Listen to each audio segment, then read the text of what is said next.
देखिए भैया, कभी भी ये जो भारत देश है उसका धर्म इतना घटिया नहीं था।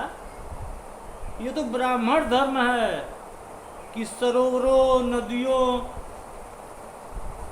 और झीलों को आप कचरों से भर दे, कचरों से पाट दे। ये ब्राह्मण धर्म है।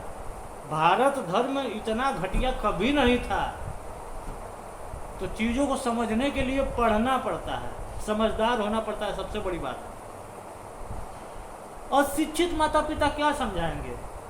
उनको तो ब्राह्मण जानबूझकर सदियों से, अतीत से ही समझाते आए हैं, अत्याचार जुल्म करते आए हैं कि तुम अपनी बर्बादी का कारण, अपने पतन का कारण तुम खुद बनो। वो सब बीज रोप दिए हैं। धर्म नामक वायरस को हम लोग के दिमाग में डाल दिए हैं जानबूझ करके। एक बात बतलाइए, जब जीवन पैदा हुई थी, जब कोई धर्म पृथ्वी पर नहीं था, तो लोग जीवन को चलाए रखने के लिए, जीवन को सुचारू रूप से सरवाइव करने के लिए क्या करते थे?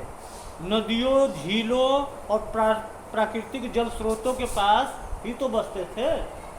तो खाने के लिए वो सब प्रकृति से जो कुछ भी मिला, कंद मूल, फल फूल सब खाए, और इनके न रहने पे छोटे जीव जंतुओं को भी खाए। ये जीवन को बचाए रखने की, सरवाइव रखने की प्रवृत्ति थी।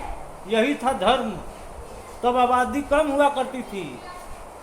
लोग प्रकृति के इतने करीब थे कि जीव जंतुओं से, लोगों से आपस में भाईचारे से रहे। धीरे धीरे आबादी बढ़ती गई। तब भी हम लोग के समय में भी इतनी आबादी नहीं थी कि नहीं नदियों में, सरोवरों में, झीलों में कूड़ा कचरा और गंदगी फैलाए। तो बाद में यहाँ के मूल निवासियों से